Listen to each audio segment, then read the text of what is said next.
And so SEO really changes as you go from the beginner moves to the intermediate moves and the advanced moves. And it's important to stay on top of that and evolve and remember that you're building a house.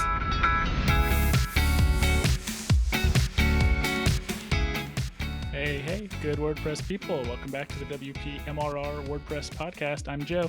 And I'm Christie. And you're listening to the WordPress Business Podcast. Christie, what is going on this week? Oh my gosh, not much, Joe. I almost said I'm Joe just for fun. That happened to me a couple of weeks ago. I'm Joe. Try it I'm someday Christie. and see. I'm David. Yeah, we I'm should switch up our names or something. Shelly. Yeah. Yeah, All I don't random know. names. We'll just go random names. We should come up with new names. We should introduce ourselves by our middle names. Oh wait, my middle name is Christie. Well, okay. Things are good. Trick yourself.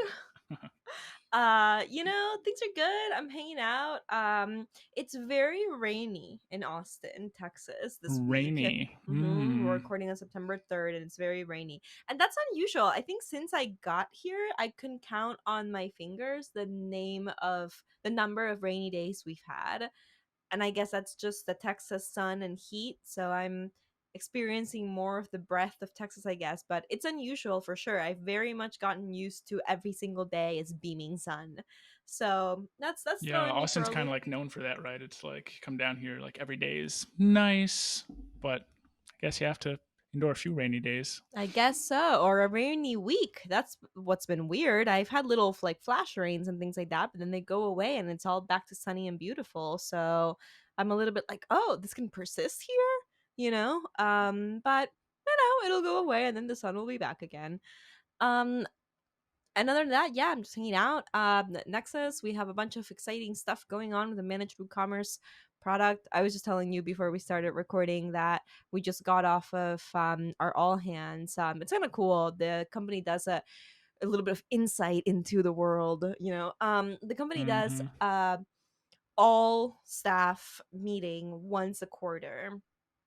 And so it's everybody from the unit logs onto the Zoom call, and our executive team gives presentations on the status of different things, and then everybody can ask questions. And it's kind of cool because I don't know, for me, like I talk to our executive team every day because not all of them, but most of them, and my boss is one of the executives, right? But even if you're like a support tech or working in like a marketing execution role or things like that, you're still in this meeting and you can ask the COO a question if that's something that you want to do. I think it's something that's like really cool that happens within the Nexcess unit at Liquid Web.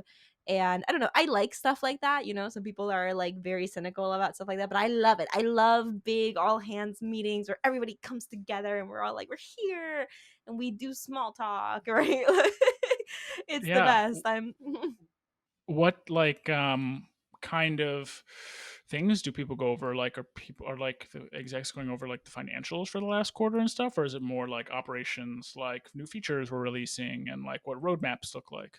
Operations and initiatives, we work against a lot of financial targets, and so comparison to targets and definition of targets, where those targets are, where we are and where we're going in terms of financials in broad strokes get discussed. But for the most part, the discussion is about operational initiatives and key projects, if that makes any sense, right? So we'll talk about things that the support team is doing to be even better. My boss, the VP of product, will give a presentation about cool new things coming out in the product and things that we accomplished since the last quarter, stuff like that. So like I said, I really love that kind of stuff. And I'm the person that's in the chat, like making comments and engaging and shouting out people. And one of the big things that that was cool, I know, so about what's going on is they did a sort of a report on we rolled out free trials. You can get a 14-day free trial of Managed WooCommerce at Nexcess, which is interesting, right? Like, think about the last time that you could just like kick around hosting without paying for it. It's kind of unusual. And so it was a sort of product vision thing that we wanted to see if it would work, and it totally is. It's converting at a significant rate, and I don't know, cool. People were excited about that, and it was cool to see a project that I was involved with. Yeah, that's interesting. Free trials in hosting is, I feel like it's kind of risky because you have to support a ton more users, even though it's just for 14 days. There could be a lot of people in that 14-day window, and so you're paying for a lot of extra, what I'm guessing, like server costs and stuff like that to support those free users. So you have to see some pretty significant conversion from those free trial users into paying customers. And it sounds like you're figuring that out, or it's figured out, and now you're continuing to optimize and make more improvements. So that's good. We did a free trial at WP Buffs. When 5 years ago when we started, we started with like a 30-day free trial, and then we moved to 14-day free trial, and then we just had people pay up front, but it totally like did not work at all. Like we attracted the worst quality customers. But when maybe you're at the scale of a liquid web and hosting is the kind of thing that's so sticky, maybe the conversion rate's better. Plus you have a whole team, I'm sure, that's like literally working on conversion optimization from free trials. So good. I'm glad. That's good news. All of those things are true, but yeah, there's a lot of work that goes into it behind the scenes to make something like a hosting free trial work. Like you said, managing support load and server resource allocation is key. Security is the bigger one. And so we had to do a lot of work to make it so that you could fully experience the product while sort of existing in a more secure environment. So yeah, but we did it, right? Mm. And it's working. So my work news today are like, I'm feeling good at my job. You ever had those days that you're like feeling good at your job? Every once in a while. Good. Cool. What's new with me? What's new with you? Not a ton. I'm continuing to work on. I mean, biggest thing with me is like new head of growth. Alec is working on stuff. I'm handing over a bunch of stuff to him. That's been pretty smooth so far. So that's a big thing. Working on a lot of the kind of like growth levers at WP Buffs, I guess. So like the affiliate program, we're pushing things forward there. YouTube stuff, Allie's working a lot on that. There are a few other kind of initiatives we're pushing forward on. The content and video stuff is a big one. So yeah, that's kind of the, I guess, big area I'm focusing on right now. Summit's coming up, so that's coming together and looking really good. So also excited about that too. The kind of big, like more personal news for me is obviously Sterling and I both work a remote jobs independent of COVID stuff. We both have like permanently remote jobs. So we are actually, I can't remember if I've said this on the podcast or not, or if I've told you this yet, but we're doing 10 weeks in Mexico this winter slash early spring. So right after Christmas, we're headed down to Merida, Mexico. It's about 3 hours drive from Cancun, Cool. and yeah, we'll be there for like 10 weeks with baby Mo until like early March, and then yeah, kind of TBD after that. So, but that's kind of the big like, I don't know, holiday news for me. That's so So yeah, that'll be an adventure. awesome. Yeah, yeah. So we're totally pumped about that. It'll be good. We got our Airbnb and we've looked at a bunch of stuff to do, and yeah, we have a few things to figure out. Like, are we renting our house out? Like, what are we doing with our, with Marvin and Oliver, the dog and cat? What am I doing with my car? I don't know. Just a few things we got to figure out. So, and obviously there's like COVID happening, so there's a lot of kind of questions around how we're doing this, I think, still, but we're very safe here in DC. Like we take actions that are safe, and we can do that just in a different place. So obviously we'll be as safe as possible, like while traveling down there. But once we're there, like we're not going to be like going to rock concerts and stuff. Like we'll be hanging in the house and like doing like, but we don't be doing much differently than we do here. Like we'll go outside, we'll wear masks, we'll not go to crowded places, especially like indoors. So yeah, I mean, I think we should be pretty safe, but who knows what'll happen with COVID, right? It's all kind of a toss up, but we figure this is a good time, before Morrison's needs to be somewhere for school and stuff. It's like, oh well, let's just go do some more stuff now. So yeah, that's the plan. That is so awesome. You had mentioned that you were planning a trip, but I didn't know that the final trip had been set. So that's super exciting. And I am hearing about it for the first time in the podcast. But yeah, right? Like you'll just be social distancing somewhere, but it'll be different. It'll be warm. Exactly. Yeah, that's we've always talked about like snowbirding it because neither of us like winter that much. So it's like, well, once it gets cold, like we should just go somewhere warm for the winter. And now we kind of have the ability to do that. So we're gonna do it. I love that. That's super exciting. Yeah. So that's what's up with me. Cool. Let's dive into our part two today So much of content. I think last week's podcast. Yes, okay. So last week on the podcast, if you haven't heard listen to that episode, you should probably go back and listen to that episode first. This is not me just like trying to get more listens on the podcast or whatever, but like literally Goodness. this episode will be about what we talked about last time. So if you want a baseline, go back and listen to that episode, but this will still be a solid episode regardless. So last time we went over all sorts of like lead acquisition channels that folks can tap into. And last episode, we kind of just went through the list. So it's a really solid list of everything folks can do, regardless of what stage their business is at. But this week, we kind of like wanted to dive back into each of those individual um, channels and really talk about what they look like at a beginner, intermediate, and advanced stage. We mentioned this last time on the podcast, but we were talking about like how do we define those stages? Do we define it by like number of customers or like monthly recurring revenue? We kind of decided like every business is so different. Somebody could be at $10,000 in MRR with one customer, and someone could be at $10,000 MRR with 100 customers, and so it just changes the math so much that it's hard to be helpful for everybody using like those rigid boxes. So we said let's just go more towards like you're starting out, you're really beginning your business. Then there's kind of intermediate level, which is like you have things going and things are like growing, maybe not super fast, but slowly but surely you're moving in the right direction. You feel like you have some sort of product market fit, right? You're kind of like, this works, let's keep going with it. And then there's advanced, which I mean, it could go from anywhere from like the size of a liquid web. I don't know. I guess I'd kind of consider myself somewhat like WP Buff, somewhat advanced. I would call Maybe we're you like on the line advanced. between intermediate and advanced. Yeah, I mean, I would consider us there because we're not like still like we kind of figured it out and we're like going into more advanced work. So we know that's not like super helpful for like you to be able to like say this is where I am, this is the MRR I'm at, so like I'm intermediate or I'm beginner or I'm advanced. But I think everybody needs to kind of self-select what area they're in and like be self-cognizant of like how do I feel about my business, like where do I think I am, and then kind of go from there because a lot of it is really like self-colored. So yeah, are you ready, Christy, to kind of go through these and talk about what they look like at different levels, or Yeah. anything else to add before we get started? No, I think that's a good coverage. I think that for this episode, we will assume that you already know the definitions of all of these things. Some listeners might find that you absolutely already do and you're in the right place. But if you start listening to us talk and you're like, wait, what does that mean? Then go back to the part one where we define everything. And then this go around, we're going to talk a little bit more about how we execute the stuff we already defined. Yeah, totally.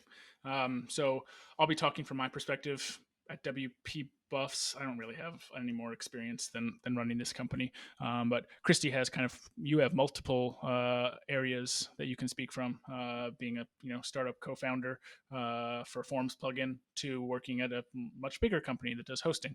So you can really talk about beginner, probably like maybe some intermediate stuff, but like definitely beginner and definitely advanced stuff. You can talk about what it looks like at those different levels. So, okay, let's start off. Again, kind of going through the list we came up with last week. First is friends and family, which is kind of like asking friends and family, I guess, one, like if they'd be willing to be early adopters and early customers, slash kind of using their networks. Hey, do you like know anybody who needs WordPress help, who built a WordPress site, who needs it managed? Can you point me in their direction or connect us? What do you think about friends and family, Christy? So I Does think it sound like something that would work at a beginner stage, intermediate, advanced? friends and family to me is like when you're at zero, right? When someone's like, I have an idea and I want to figure out how to get this from zero to one. That's when I'm like, start with the people you know. And I think that feels like yucky to a lot of people. And we talked about that in the last episode a little bit. And if you do it wrong, of course it's yucky, because your friends and family are still consumers of things and aren't going to all be the right person for your thing. But to get from zero to one, you probably have some familiarity with the problem that you're trying to solve with your product within your existing friend and family network if you felt confident enough to solve the problem, right? So I think getting into that first like group of 2 to 3 people that can really tell you what's up and that you can, maybe comfortably fail, maybe like not be amazing because chances are you're not going to get it perfect in your first go. Going towards people can be really helpful. Yeah, I agree with that. I think when I think about friends and family, either reaching out for like as potential early customers or to help to put you in like more networks of people, that definitely sounds like a 0 to 1 sort of situation. It's not something I ever had experience with once we were kind of intermediate and like definitely not advanced, because it's just like you don't need that anymore once you're at those levels. You kind of you probably have marketing channels that work already, and so you don't need to really reach into friends and family. I still actually I like talk with some friends and family about their website stuff. But that's just because I like want to be nice. Like I want to be helpful to people, but I don't like go out and like recruit people for like to be potential customers. But when I was early on, I definitely actually like one person I still work with is like my friend's dad, who's a dentist, and like we manage his dental business website. Shout out Dr. Glore. Shout out to the Glores. So yeah, I mean, I still have kind of a friend slash family who like I still work with, and he was on since early days. And I remember talking to Ethan and being like, "Hey, like, your dad needs a new website. Oh, I built the website. Okay, do you need it managed? Oh, my new company can do that." And he was actually like one of our early customers, and he still works with us. So yeah, I mean, friends and family from experience. I know it works when you're a beginner, but it's probably not necessary once you're intermediate and advanced. But it's a great way to get started. But like you said, you want to be you want to do it in a way that's I don't know, not spammy, or that it feels like you should start a company that you're selling something that you're actually interested in and passionate about, and you should think people really do need it or they really want it, and not like be selling them something that's kind of crazy. So I will add yeah. a couple of hot takes to what you just said because I think you just hit on two really important bits, right? One, that friends and family member who is still a customer turns out was your target market. And that's the whole point of the friends and family strategy, right? It's the friends and family that are going to be like, okay, yeah, cool, are going to be your target market who happen to be friends and family. They're the most easily approachable. They're for you. So you already have that connection.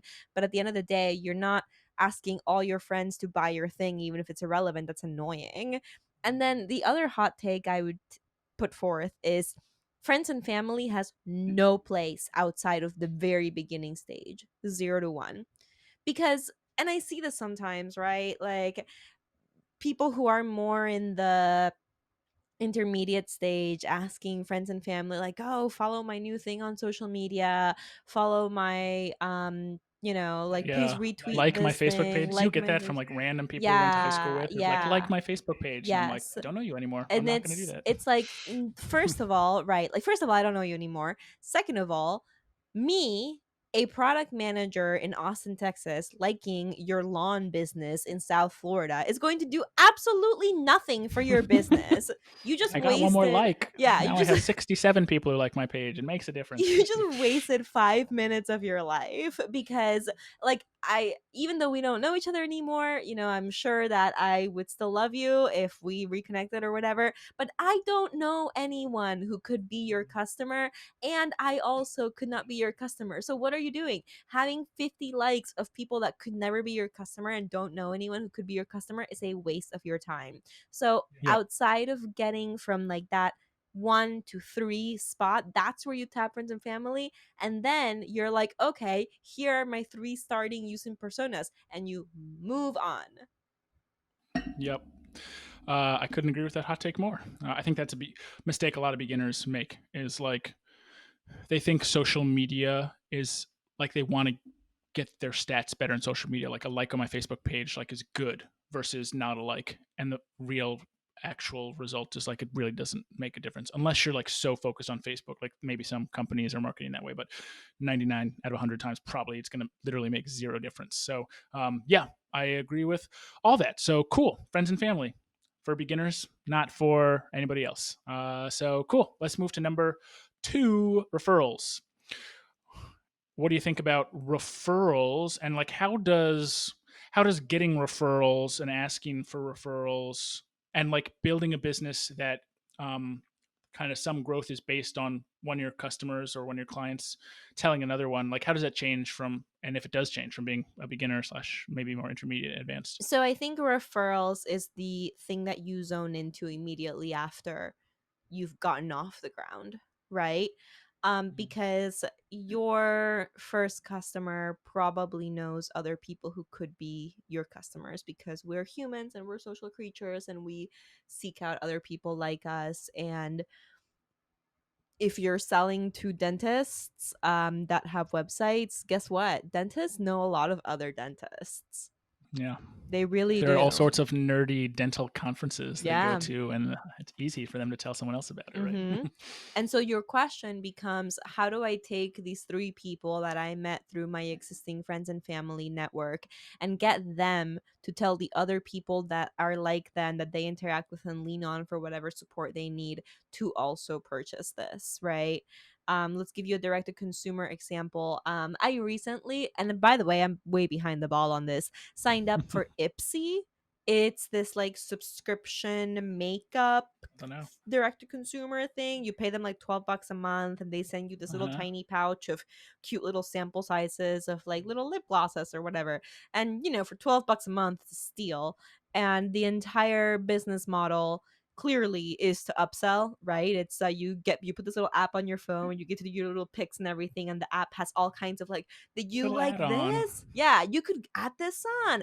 Add a sixth product this week. Did you like the lip gloss from last month? Get the full size one for 40% off, right? It's very, very clever. Mm-hmm. But Yep. the moment I signed up, what this entire marketing system was drilling was, tell your friends, tell your friends, tell your friends. Why? Because I, a young woman who likes makeup, probably knows other young women who like makeup, right? It's sort of like that your target market is going to flock together almost every single time. Mm-hmm. And figuring out how to get those people to tell other people can be really tricky, right? Because, for example, I don't really know, and Joe, correct me if I'm wrong, but I don't know that you could really do like a price, like a incentivized referral program for dentists who need WordPress maintenance services. Like, could you really be like, tell your other dentists and you'll both get 25% off? It doesn't really seem like it.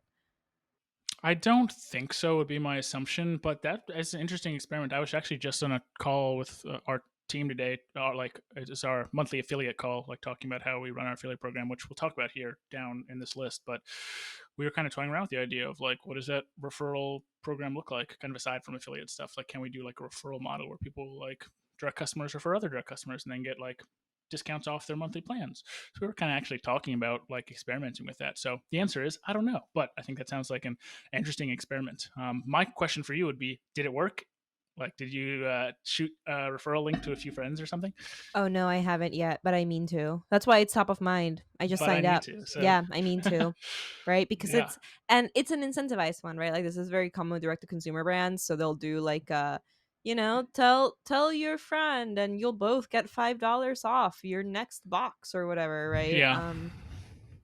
Yeah, my I have some thoughts on referral stuff, and I think it actually kind of ties into everything we'll probably talk about today, including the friends and family stuff we just talked about, which is like every step like builds on itself and Mhm. gives you new things to look at. So like friends and family, you get your first 5 customers from your friends and family network. That way you can talk to those first 5 customers and get from 5 to 10.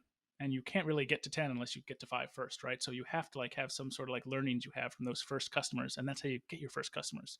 Referrals, there's definitely like a difference between doing it like how you get referrals at the beginning and then like more intermediate and advanced. Like when you're a beginner, you want to do everything you can to do the things that aren't scalable. Like I think this is a thing you hear pretty often, like around like startup culture. It's like at the beginning, you don't have to do everything. Think about how you're going to do everything when you're like $10 million company. Like just get a result. Like do the dirty work to get the result. And so at the beginning, if you're starting a company and you get one customer, I mean, I would be literally sending that person a personalized email with like a Loom video embedded, being like, hey, John, what's up? This is Joe. We actually still do this at WP Buffs because it's great. People love it. We get so many great comments about our video stuff that we do for customers and potential clients and stuff.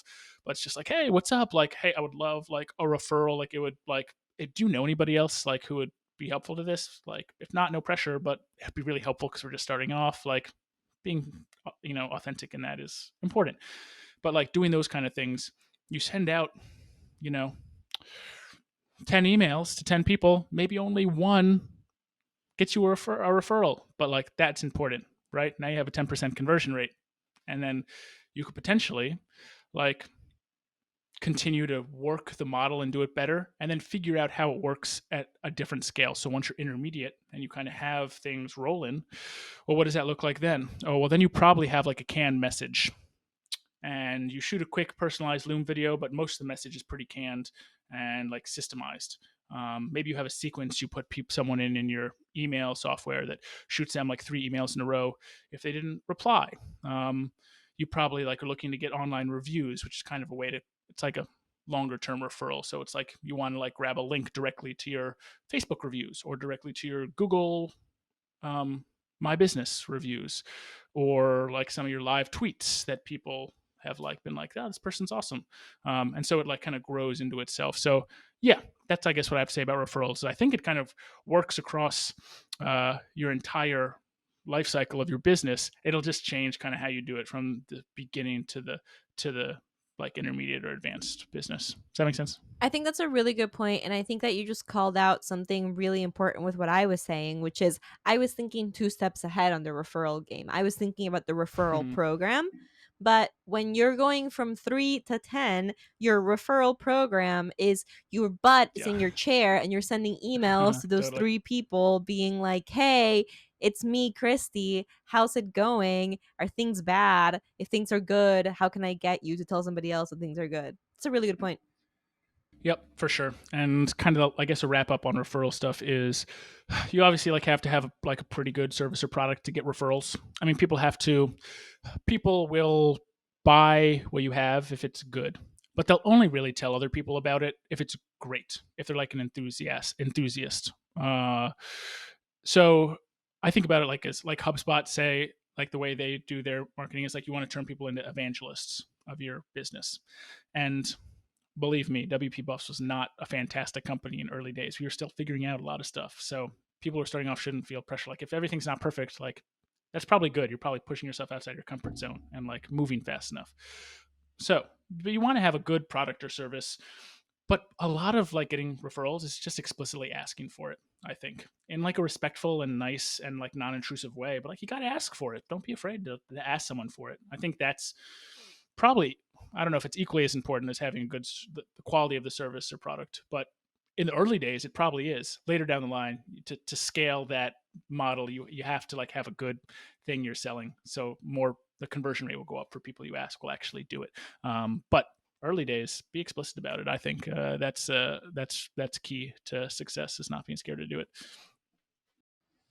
All right. So you tapped your mom, and your mom told you about her friend, and she bought your thing, and now other people are Thanks, talking about it. mom. Thanks, Thank you, mom. mama. And then you're immediately moving into creating valuable content.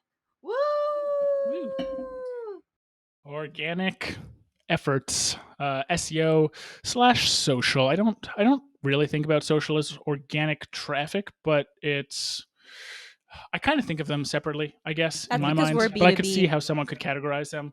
Yeah. Yeah, I could see how someone could say like that's organic traffic to your website. But when I think of organic traffic, I think about hmm Google traffic, and then very very secondarily like Bing traffic or Yahoo traffic or voice traffic, Now that you have a way stuff to like get that. one customer to bring you 5 more customers, and you actually have customers to speak of, the next thing you want to do is use the power of the internet to be there when people need help. Think about how you use the internet. You're sitting on your couch with, your partner or whatever, and you're all like, is this a soursop or a chirimoya, right? And so now you're both like Googling it. I don't know. Does this not happen to other people? Every And week that happens to me. I always am wondering. and so now you're in like a race to Google fruits, and that's the exact moment in which you want your fruit of the month subscription service to come up in Google search. How to identify soursops versus chirimoyas, right?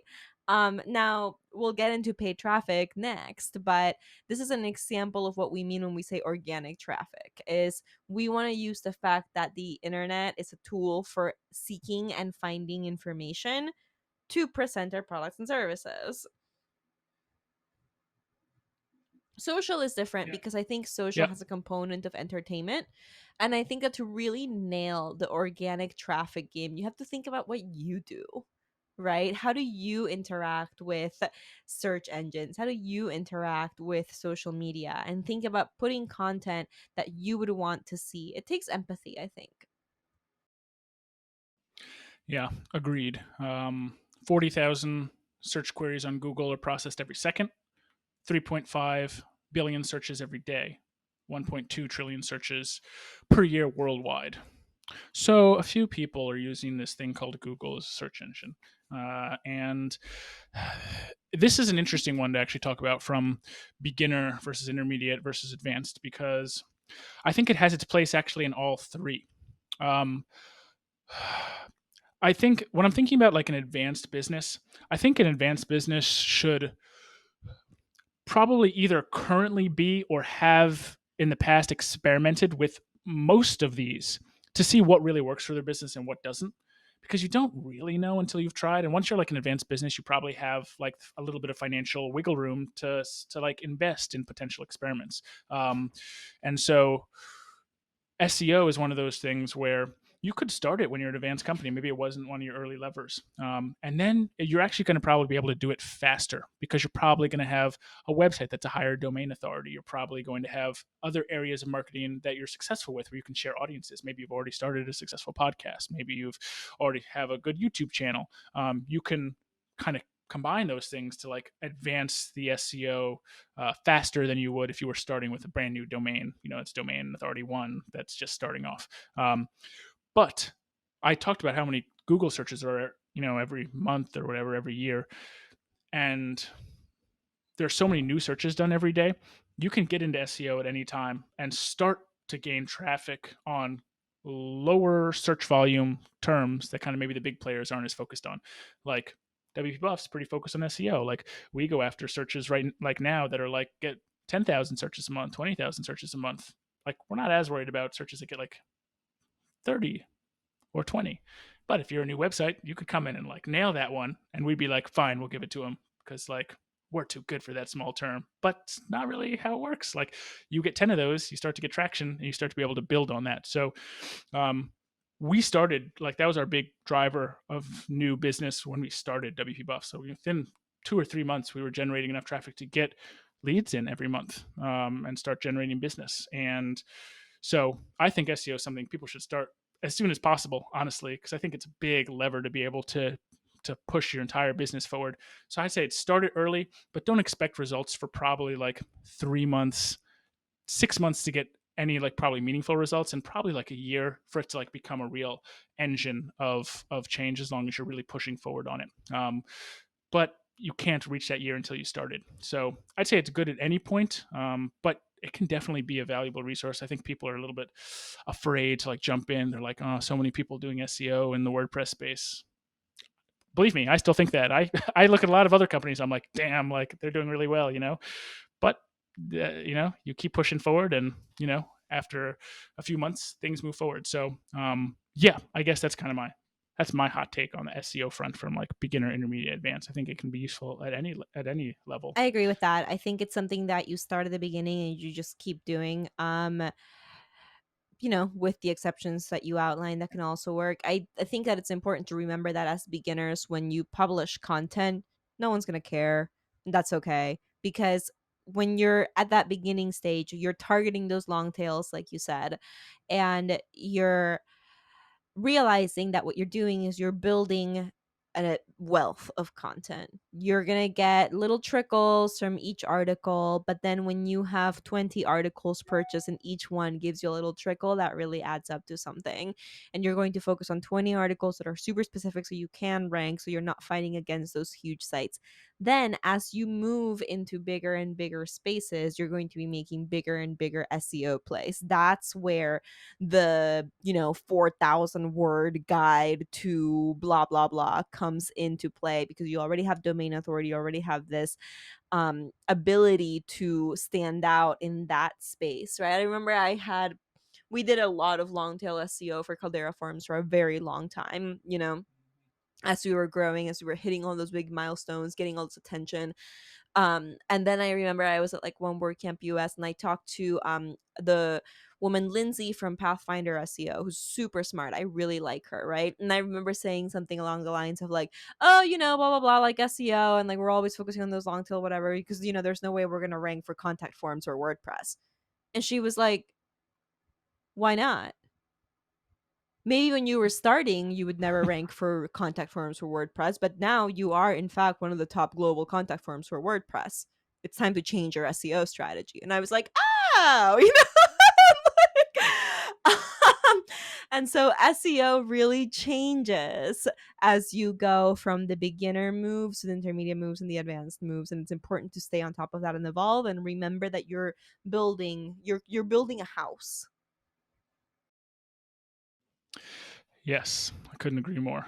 Shout out Lindsay. Shout out Web Shine SEO. Shout out Pathfinder SEO. Lindsay is on our SEO Oh, team really? You actually. work with So Lindsay? I don't know if you knew that, but yeah, Lindsay works with us, I didn't even and know she's that. fantastic. So if you need SEO, this episode is sponsored by Pathfinder SEO and Web Shine SEO. Surprise. No, but for real, they're super helpful. I mean, we had some traffic issues over the past year, just generating more traffic. We kind of got stuck a little bit, and she came and totally helped us move in the right direction. So I We're love big Lindsay fans, Lindsay.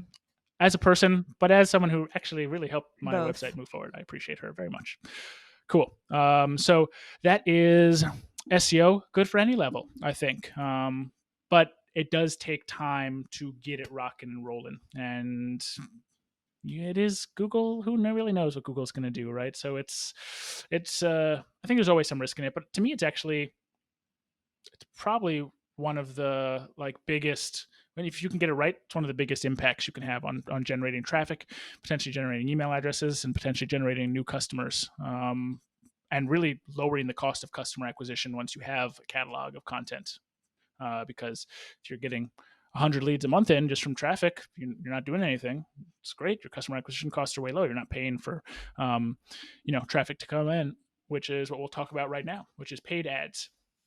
Uh, Multiple kinds of paid ads. Google ads that come up at the top of Google search results. Retargeting, which are those like ads that show up on those news sites that you read, and they're like, you just visited the site and we cookied your ass, and now we're gonna want you to come back. So that's We're gonna retargeting. follow you around the internet. Social, he's here. Yeah, social is here too. You can do paid Twitter, paid Facebook, whatever. And then also there's like probably industry specific paid placements, which is like pay to be in this directory, or pay to be in our newsletter as a sponsor, or to pay to be a sponsor. I guess maybe that's like a somewhat separate one, but you can pay to be a sponsor and to get a placement somewhere or something like that. So yeah, paid. You have like good experience from being small and being big. Any differences you really see in terms of like what this looks Oh like at different man, stages? so many Slash, do you think it's takes. something that's better to focus on in a different Beginner stage? stages. Your cardinal rules of paid traffic are: this is how you cheat your way into the top of that organic long tail life. And two, tiny investments that are highly iterative. Do not ever, ever, ever, ever, ever be like, we're going to throw all this money at this. Paid traffic is an experiment that is ongoing. You're trying to figure out whether throwing money at this works, and then you pull it back, and then you throw money at something else, and you pull it back, and you throw money at these three different, slightly different iterations of the same idea, and you see which one works. And that way, it grows with you. The other mistake that you see at the large end of the scale is you get a lot of companies that grow pretty significantly using organic traffic strategies, using referrals and affiliates, which is a really great way to grow, right? Like it's entirely likely that you don't need um paid traffic for later on, but then when you engage in it later on, you think, well, we have money, let's boom throw all this money at it, and then that doesn't work because you didn't do all the iterative experimentation of figuring out what kinds of paid traffic works for your business. and then you go, oh, paid traffic is terrible, and you walk away, right? So you don't want to make either one of those mistakes. You want to Mhm. figure out how to get the most value for your dollar out of that paid traffic. The other key pitfall for intermediate businesses, especially when it comes to paid traffic, is you bring in those people but you haven't set up the structures in place to have that one customer become 10 customers. You haven't set up that referral stuff. You haven't set up that organic content isn't coming back and sending their newsletters, Right. your newsletter to their friends, whatever, whatever. So then at that point, you're just doing a one-to-one, right? You're paying X amount of money for a customer, and then that person's giving you your custom their lifetime value for however long, and then they're walking away. That's not how you grow, right? And so I think those would be my sort of three advices for the beginners, the advanced, and then the intermediates when it comes to pay traffic. Yeah, that is super good advice. I know when you give good advice because even I'm like, oh my gosh, I didn't even think about it that way. But like, yeah, paying for paid traffic to come in, you get that lifetime value of that customer, and that's it. If you don't have those, like some of the other things in place. So this is very interesting. And this is kind of the art in the like between the art and science of marketing. It's like things really work with each other, and you find these little loops of things that work. And it's like, oh, you do paid traffic, but like you get that paid person to refer five other people, and that's great. And then, but so that's really like using paid traffic to get five for the price of one. So you see how that kind of can definitely accelerate growth. Yeah, paid. So we're actually in the stage of doing that experimentation of paid ads. We started doing some Google ads, and we're trying to like keep our cost per click low or lower our cost per click and just find out where we're effective in Google ads. And I'm going to be honest, like I'm not feeling a single dollar that we're spending on ads right now because it's just we've we've probably spent like I don't know $2,000 so far. You know, not a ton, but like it's also something. And we've had like two or three calls booked from that and no new customers from that. So just looking at that math, obviously there's like more to it than that. And this is why when you're at an intermediate advanced level, you have to experiment with different things. And sometimes there's a learning curve where it's not going to work super well, and you'll get it to work once you put the time and effort into like experimenting and iterating and finding a formula that really works for you. So we're in that stage right now, but so far it's like hasn't worked super well. But we're exhausting our options right now, and maybe it'll work. Maybe we'll get a formula that works and we can scale it and pour more money into it. Maybe it won't. And maybe it's like a whatever quote unquote waste of a few $1,000s trying it, but we never would have known it was a waste had we not had the bandwidth to try it in the first place. So uh, I think that I don't know how I feel about ads. I don't like them that much. I think it's kind of a crazy model that the whole internet is like based on this. Like I don't really like that. And I don't like social ads. Like I mean, there's a whole nother conversation we could have around like how shitty Facebook is. But uh and I think that when you're starting off, you're totally right. Like you do not want to pour money into ads. Like you want to be very, very strategic about the ads you do. Go after long term, long tail. Be very specific to keep your ad spend low. Um, I think for some businesses, doing ads at the beginning is a good way to grow, but don't think it's not where I would start for any business I can think of personally. I think it's a way to do things, but like I don't feel like I want to get in the pay to play so early. Like I want to do things that are more scalable. I think when I start off, when I'm thinking about starting a company, like I would probably almost always start with SEO. Like I would start that day one, like start writing content. But ads, it's just kind of like to me, it's like the cherry on top that can move you forward. But like the bananas and the ice cream, like I think there's other stuff you can do first before ads. So I have no idea if that's the right idea, but to me personally, having some experience building a business, like I would never start with ads. I'd always start with something else, and maybe I'd try ads down the line once we're at the stage we're at now, where we have more financial bandwidth to like play around with this and experiment with it, and we can throw $5,000 at it. And if it doesn't work, no one's sweating it. It's fine. I would completely agree with that. Yeah, all of that. I think the only place where I Okay, would cool. maybe start with ads sooner than before would be if I was selling something like direct to consumer. Like if I had any actual real talent and I could make like jewelry or Mm, something. I can see that working because I know Instagram like ads work, right? Oh my It's like god, they work on me people. so hard. I buy so much random stuff from Instagram. Yeah, I mean, I tried to delete Instagram off my phone because I don't like being sucked into it. But Mm, when I download it on my phone for a few days, I'm just like want to maybe catch up with what some people have posted. Those ads are really good. they're Like a lot of those ads are good. like, damn, that piece Yeah. of like that thing to help my lower back would be great to buy for $49. That's all. Oh, I'll just buy it. So I know that stuff works, and so I think you're totally right. I think there's like a most people listening to this are probably more like maybe not. I would say a lot of people are B2B, but I think there are probably a lot of people maybe doing maybe plugin stuff that you're selling maybe like B2C. So I'd say there are times when it does make sense. Yeah, but if you're doing plugin stuff, you're way better off investing in tutorials and getting that organic traffic. Totally. People are searching all I agree. kinds of like, how do I hook up MailChimp to my phone via SMS Yeah. notification using WordPress? And Oh, you amazing can, long tail keyword. yeah, Yes. Please yeah. try to rank for that. And I would, if I was doing the plugin thing all over again, I would start there. Yeah, totally. Yeah. Okay. Next on our list, we have event and in Oh, person. remember events? Well, events in person slash virtual. So right now, not as much in-person event stuff happening, but virtual events happening. This I think is something you can use at different levels. But what do you think about events? I guess maybe like let's focus on digital events right now, since like I don't know for the next year we're I will say this: in I digital event don't land. think events are a starting effort. Interesting. How come? Hot take. I just don't know that the amount of resources that they take are worth the kind of outcome you're going to get. I think events at the beginning stages are maybe about establishing yourself, right? Like I could see a launch party, but then after that, stop. Hmm. Because events ultimately are this expensive and long play to stand out in people's minds when your sales cycle is something like 4 to 6 months long. And they take a lot of money, they take a lot of effort, and you're not going to see immediate results.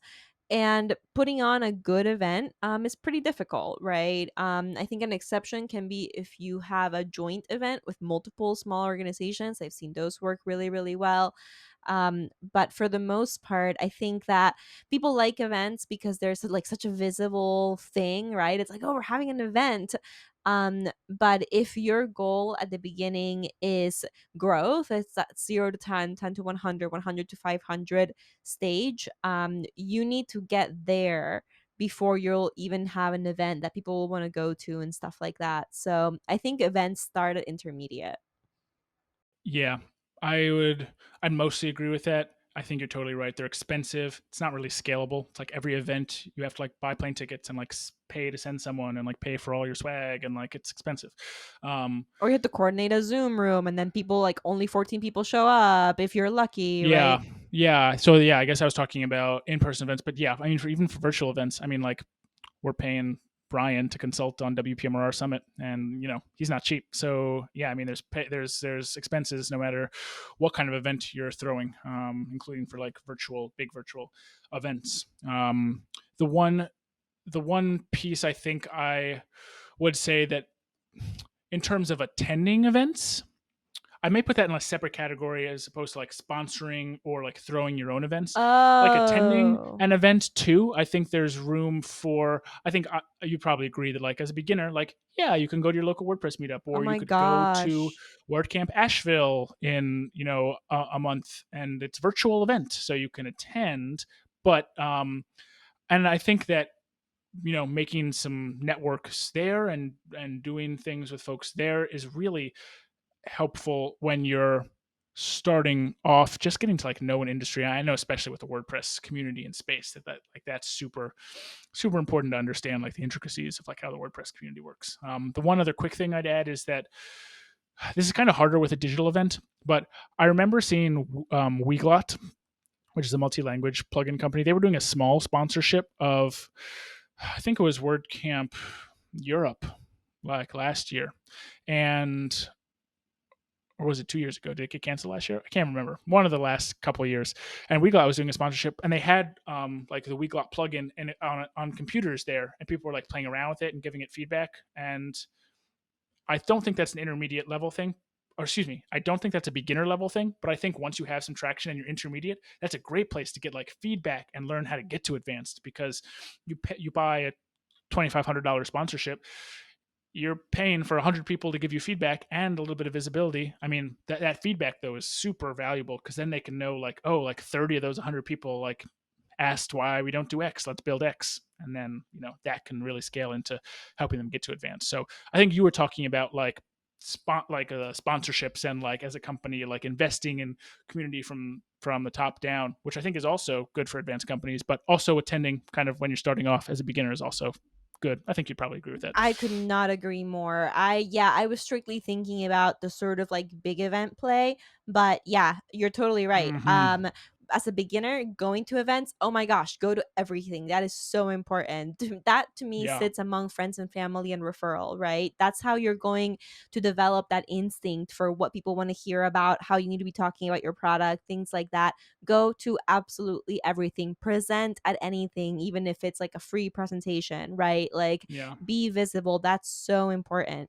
To me, small sponsorships at the intermediate level to collect product feedback and have a legitimate reason to be self promotional at a medium scale makes a lot of sense, right? And but I think that like what I was getting at was big event plays at intermediate levels, right? Like are I think questionable to me. But then, big event plays at big levels, yeah, large companies put in large sponsorships for conferences and then they go and they show up and they do big events. Like Yeah. that's the space where that needs to exist, because then you're trying to stand out among a competitive landscape and you're a big guy and you want to be known as something that is contributing and personable.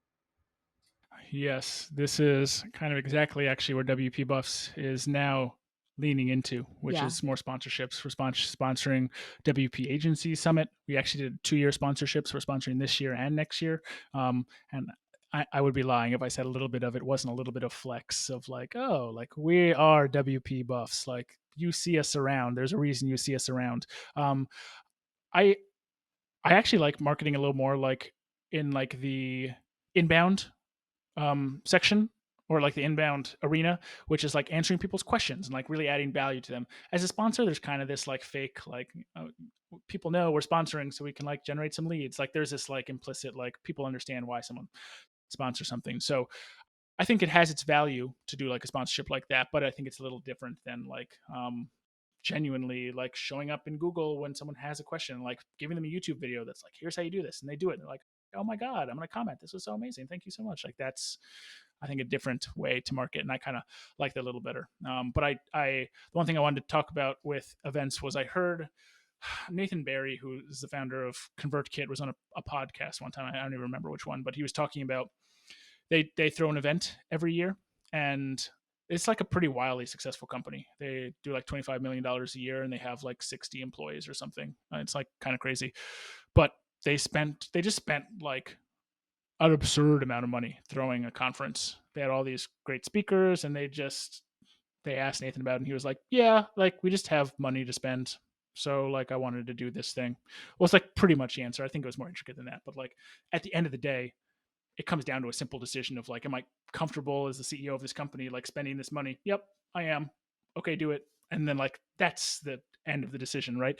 So I think the like throwing a big event, you can throw one lean and throw it a little cheaper, but I think it's still probably not the best bang for your buck when you're starting off. But once you're kind of, I'd say like intermediate to advanced, you want to start thinking about like, well, like how do you add more value to people? How do you get a bunch of people together to teach them a bunch of stuff like that? Now I think we're talking about intermediate to advanced level stuff. Unless you're like an education company, maybe you're like that's the thing you do, which is like throw events. Like Brian Richards, right? He throws WP, like he runs WP sessions, but he throws Woo session, Word sessions, events. Like that's his thing. That's what he does. That's how he makes money. So maybe you want to do that when you're starting off, but that should be the driving force behind everything you do. So cool. All right, affiliate program. This is an interesting one. This kind of is around referrals, so maybe we won't talk too much about it. But it's similar to referral. It kind of just gives people an incentive to Yeah, refer people to you, and it's kind of a I think different it's a growth lever. little bit different because when you have an affiliate program, you're targeting not your customers. These people may never actually use your product, but they have a business model that involves selling your product to people who might. Right. So to me, an affiliate program is targeting content creators, it's targeting podcasters, it's targeting people that have those skills of being out there and being visible and, being a face of stuff and having a group of people who listen to them and follow them. So to me, affiliate programs have a lot to do with influencers, have a lot to do with referrals, right? Because at the end of the day, your keeping your affiliate program going is about keeping your affiliates happy, which means that they're getting good payouts on time and they're getting lots of timely support from you on using your product, demoing your product, and making demos and, showcases of your product. Yeah, I think all of that's true. I know some affiliate programs won't let you be an affiliate unless you're a user of what they do.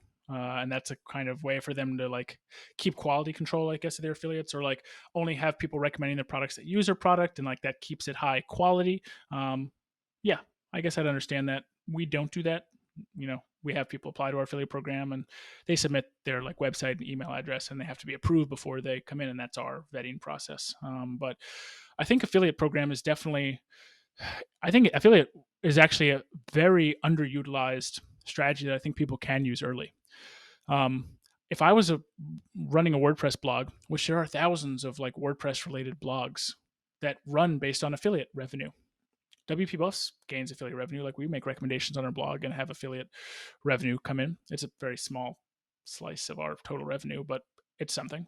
But if you run an affiliate program, I think that actually makes a lot of difference between like some people's recommendations in terms of like which one I'm going to recommend.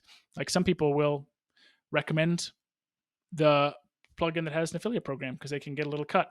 Um, Hopefully they're trying out the plugin and making sure it's solid, but I'm sure a lot of people just say, oh, that one has an affiliate program, that one doesn't. Like I'm going to list the one with the affiliate program first in my article and the other one farther down because I want to earn more clicks on the affiliate program. So I actually think like you could set up literally like for like, I don't know, $100 by affiliate WP, set up an affiliate program in like 10 minutes and have an affiliate program running. And then you could literally email out like 100 people who have articles on your Maps plugin or Maps plugins, best Maps plugins to use. If you email 100 people, you'll probably get 5 or 10 who reply. And now you have people potentially adding you to articles and you could earn new customers that way. I actually think that's a super underutilized way to like get early traction, just like have an affiliate program. And you could, I think, you know, grind out a few emails and get a few early customers that way, and then start to think about, well, what does that look like when I scale it to intermediate and advanced, which I think it also has a good place there. I think it's a little bit different once you're like intermediate, because you have to have it systemized, and especially when you're a big company like Liquid Web, like you have a team, you have like an affiliate team running all of that. Like we have an affiliate person who like runs our It's the affiliate same stuff, affiliate and our head of, person. Alec, our head of growth, helps. But yeah, same affiliate person. Alexis, yay, Alexis, affiliate master. We're working with all the Um, same vendors but here. yeah, exactly right. Cross the Liquid Web WP Buffs crossover. Um, but I think once you're advanced, you do have to like, when you're having hundreds of new customers from affiliates come in, like you really have to have like a team that knows how to communicate with the affiliates and optimize them, because a 5% increase in new customers coming from affiliates could mean like a lot more revenue coming to your business. And when you're early on, it's kind of like whatever, you just get a few more dollars every month, that's good. But once you're at a big level, you really like, that's a big growth lever. So yeah. I couldn't agree more. I mentioned in the last podcast, and I'll mention again that we think it's so important that we offer affiliate WP for free with Managed WooCommerce for 1 year, so that you have no excuse to Boom. not use it. Another reason to grab a free Uh, trial of Liquid Web I like your hosting. infomercial I mean, yeah, voice. affiliate WP is super easy. Yeah, oh yeah, it's my I'm on Fiverr. If you come find me on Fiverr, I have my voice where I can do voiceovers. Syndication. Next. So, You talked especially about syndication last time, for and I already direct forget to what it is. consumer So, brands, once you set up your first customer and you set up your referral program, if at all possible, list your stuff on marketplaces. This is so good for beginners because it mm, means that you can get people to your store, to your product, with getting them where they already are. If I buy things on Etsy or Amazon, I frequently get a little card in the thing I bought that says, "Hey, check out our website for your next purchase." It can be a really good way, especially at the beginning, right? Again, doing things that maybe don't scale all the way to the top, but you don't have that problem yet. People say, "Oh, but the marketplace is going to take a percentage cut of my earnings." Like, yeah, what earnings? You know, so get out there. 20% of zero is not a lot. So get out there and syndicate your products, especially for those direct to consumers. It's an excellent thing to do as a beginner. Of course, as we get into intermediate and advanced stages, that's when we start getting worried about transaction fees. So we start getting worried about Yeah, marketplace fees, and that's when we right. bring that back. This is interesting, right? Because I think up until this point we're talking about Yep. strategies that help you at the beginning and then continue helping you, but in different ways at intermediate and advanced. But in this instance, this is something that's probably going to help you at the beginning and then you're going to outgrow. And that doesn't mean it's any less important. Amazing. I love that. That is, I love that boomerang effect because like WordPress is all about open source. Like you own everything. You sell on your own website. You own it. That's awesome. But when you're starting off, other people have audiences. You don't have an audience yet. It's kind of this like, do you want to sell theme? If you're running a theme shop, do you want to sell your themes on Envato? Well, there are pros and cons, right? The pros are you can actually probably sell a lot more themes. The con is I think you owe like 30% of the sale price to Envato. So what you said I think though is exactly right. Like if I was running a theme shop, like I'd probably like invest in pushing things out and syndicating to other platforms in order to like grow my brand, to grow my business. And then once the time came where I honestly like I had the resources to be able to manage my own infrastructure and while I was building up all the SEO I was doing and driving traffic to my own site, I just, take a month or a quarter, however long it takes, and I say, "Oh, okay, all my themes are now not on Envato anymore, and now they're on my website, and I already have all the traffic coming." And so I totally think that's like actually like a genius idea that I think a lot of people are actually a little scared to do, which is like put your stuff out there and give someone else a slice of it. Like on, in some cases, unfortunately, the big players you kind of have to tango. You gotta if you don't shoot, you never score. So you gotta play at some level, and a lot of times there's an entry fee to that, and um, it's not always great to have to give that cut away, but a lot of times it's a sacrifice you make to get rolling and get started. And so I totally agree. All right, community promotion. This is kind of a fun one. Around product. Well, it's not specific to Product Hunt, but like Product Hunt is an example of promoting your product or services in like a marketplace or community that's kind of built for this. Like the whole point of Product Hunt is like be the product of the day, like upvote the best products, and it's like it's kind of a fun way to like get press and publicize the things you're doing, the cool things you're doing. So this one's definitely interesting. If you have like Product Hunt specific questions, actually, I've talked to a few people on this podcast who have had Product Hunt launches, and so if you go to the podcast page on WPMRR and you just search Product Hunt, you'll find like 3 or 4 episodes where people have talked about Product Hunt launches, which are I have no idea how to do. All I know is from talking to those people. So I'd actually have to go back and listen to them to know how to do it too. But that's definitely an option for folks. I think probably at a beginner level, I'd actually say this is the first one since we talked about friends and family that it's like very specifically like I think are good for beginners. Like once you have kind of an MVP and you have something that's it doesn't have to be intermediate. It can still be it should probably be an early thing. You want to put it out there as soon as possible. Get feedback, potentially get some customers, get some traffic to your website. Product market fit. Like there's all these things you have to like get figured out before you can like become whatever a multi-million-dollar business. Like, well, first you got to like, are people going to like put their credit card down for it?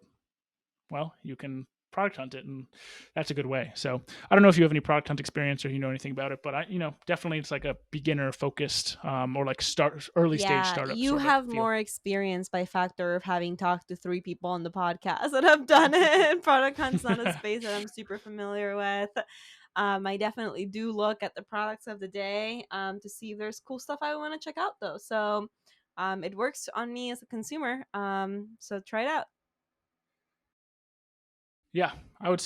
Folks should sign up for the newsletter too. I get the newsletter every day, and I don't always read it, but it always has some like funny and interesting, trending topic that it's talking about, and it's like a fun way to stay involved with the tech community because there's a lot of ways that I just feel like I don't talk to me like Go TechCrunch, like, away. no, it's like, no, thank you. Yeah, but Product Hunt is like a fun, almost like informal way to do it. It's all around like startups and indie hackers and people who are in that community, and it feels good. So I'm a big fan of Product Hunt and community promotion. Um, Influencer marketing.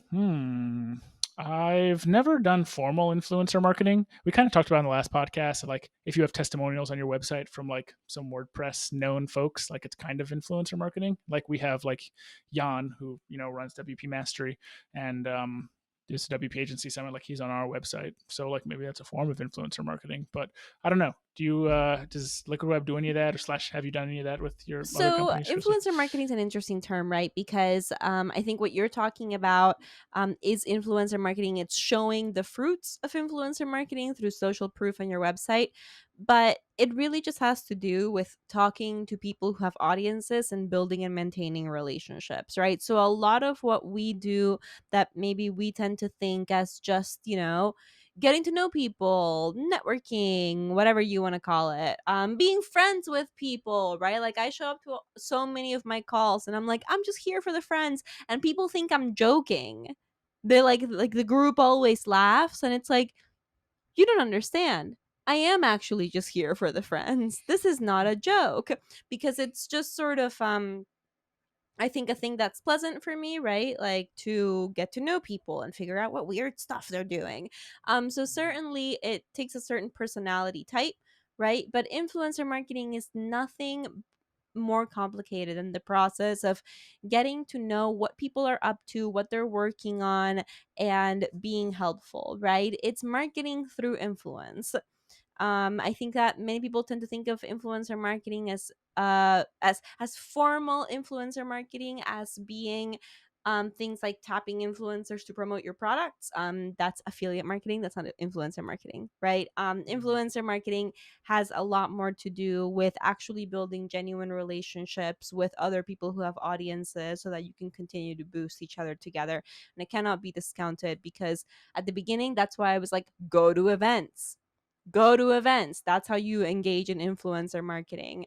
And that continues on as you grow. Podcasting's on the list, but I would think about podcasting as organic traffic. Yeah, yeah, I think that's true. I have spoken with Shane Barker, who's like I think like self-identifies as an influencer, and that's an interesting episode. We kind of talked about how like influencer has this like yucky feeling to it now. Like it was I guess cool when like Instagram started, and now it's like kind of like like it's got this weird feeling around it. And I think there's probably good ways to do it and not so good ways to do it. Ways that make people feel good and ways that people will As with think all that's yucky. things. But it's yes, totally, totally. But I think that like if you're starting out, like in the WordPress space, I would think like yeah, like you want to put your plugin in the hands of like a lot of folks. I think. I think it's fine to like be reaching out to folks in a respectful way. Maybe do something unique to catch their attention, right? Like shoot a Loom video or like make a special section on your website for them or something like that, right? But like I think about rank math when I think about this, not actually because they ever did any influencer marketing, but not that I know of, but I do know that they like put their product in the hands of a lot of people early, and like people are starting to be like, oh, like Yoast SEO is great, but like, oh, rank math is like crazy awesome, and like that's how they started to like grow and scale. It's just like put it out to a bunch of people. And so I think if you do that via someone in the WordPress space, or get someone to try your thing or review your product on their blog or something, like that's a totally, I think, interesting way to like get the notice out there. It may not like, grow you to enormous heights, but it could definitely like keep putting you in the right direction and putting your messaging out there. So I think for early on stuff, it's good. It could potentially be good to like get some traction, and then for like intermediate advanced folks, it's, I don't know, actually. I honestly, I never really thought about like doing any like whatever traditional influencer marketing. So I feel like I'm actually like not a good person to talk about this. I think that there's space to be able to put your product in other people's hands, I guess, no matter what size you are. But like, I don't know, at Liquid Web, it's kind of like I've you you're kind of like somehow always doing like influencer marketing, because like you have Chris Lem on your team, who's like not an influencer, but like I would call him an he influencer. is in like the Yeah. classic sense of an influencer, right? It's like he influences conversation in the WordPress space, maybe by the modern definition of like he's not like selling stuff on his Instagram page, right? Not that kind of influencer, but like, well, Liquid Web hired Chris for a reason, and part of it is because they want to grow what they're doing in the what you're doing in the WordPress space, and Chris influences a lot of conversations in there. So I guess at big companies it That's works too. exactly what I mean. I think that people think that influencer marketing is like, oh, someone's shelling stuff out on their Instagram. That's not it. That's not it. That's affiliate marketing, maybe. It's more just like bad Mm-hmm. marketing. Influence Yeah. marketing is all about building relationships with those people that have audiences, that influence opinions, that when they say something, for whatever reason, it holds gravitas. And maintaining those relationships, not to get them to pitch you, but simply for the effort of getting to know people and getting to understand how influence and common opinion and thought and reputation and popularity radiate across a certain industry, and making sure that you're on the right side of it. That's influencer marketing. It sounds really broad, and that's because it is, right? And I think it takes a sort of Yep. it takes people to really do it well. Yep. Totally. All right, we got two last ones. We're gonna kind of run through them fairly quickly. Podcasting. Um, Podcasting, early Eh. stage. I wouldn't use podcasting to like grow what you're doing. If you're, unless you're in a very specific industry where it's like going to be really hot for you, maybe it would work. But like that would definitely be something I'd focus on, like for fun and to like complement the other things you're doing. So like once we hit intermediate status is when I started. We started this podcast, and so that I think was a better stage, at least for me, especially in terms of like funding the like editing stuff of the podcast that I didn't want to do. It was definitely like intermediate was that stage. What do you think about that? Yeah, I completely agree. I wouldn't kick off with podcasting. I think if podcasting is fun for you, you can have a podcast later on. Cool. And kind of last press release. This isn't like a like big strategy, but some people want to do like more PR stuff. And I know like WP Tavern does more write ups. Like will write you are more likely to write you up if you have an official press release on something. So I guess press release is an option there. So I know Liquid Web does a little bit of press release Yeah, stuff, so right? I think that press release and PR stuff seems like a mystery to a lot of bootstrap entrepreneurs. So I want to just take away the mystery, right? PR means nothing beyond getting major news outlets to write about you. It's syndication of content, basically, right? The next step there is to remember that content creators are always looking for new content. They want it. They're not doing you a favor by featuring you, but that would be something like an influencer marketing situation, or it would be an affiliate marketing situation if they're like really writing a glowing thing and they also use the product and they want people to sign up through the affiliate link, right? But a press release, their job is to figure out what's new in the world. Your job is to make sure that when someone wants to feature what's new in your world, that's what's new in their world, that you have made all of the information available for that person. So yeah, there are ways to put out formal press releases and PR newswire and things like that. But quite honestly, I think that this is something that even beginners should get into the habit of. When you do new stuff, post an article about it. Who, when, where, why? What happened? What's going on? Why should anyone care?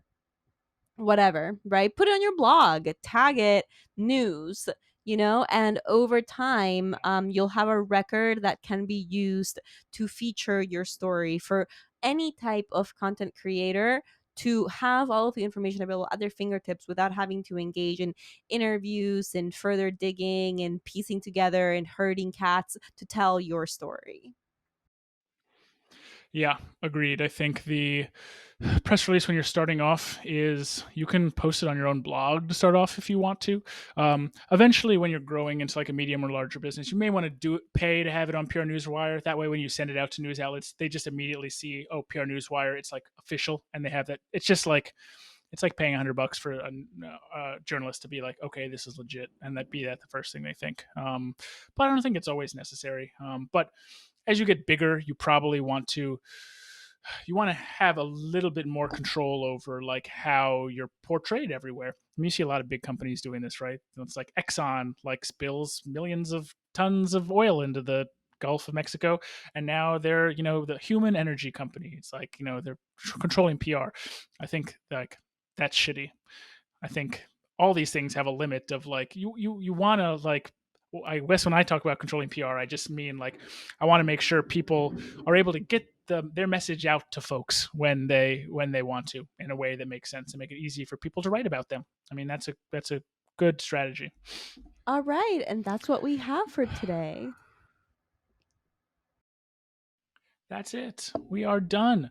I think this is a pretty good episode. We really went through all these different strategies and outlined them. So now it's time for folks listening to go ahead and start using things. There's no one or two to start here for any given business. It's about seeing what's going to work for your personality, what you want to do, and also what's going to be effective for your business, and maybe what you've seen other people in your industry be successful with or not successful with. These are all places to start. So go from this list, and good luck to everybody. We're always available if people have questions. Twitter at XD Chirinos, at Joseph H. Howard. We're happy to play around there. So cool. If folks are listening to the show for the first time, man, we got 100+ episodes So in the many backlog. I can go episodes. back and binge some old episodes. That'd be cool. Q&A episodes, Christy. We got to do one coming up. I would love that. Where should people email us at if they want to ask questions? at WPMRR.com.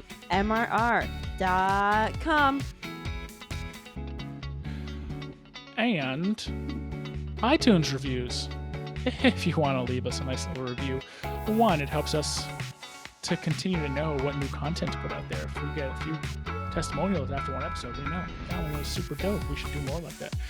So leave a little review with a comment about what you liked, and that'd be great. Also for helping other folks find the show. There are a lot of new WordPress folks when they're searching for WordPress stuff who want to find our podcast. That'd be cool. All right, that is it for this week. We will be in your podcast players again next Tuesday. Yeah. See you, Christy.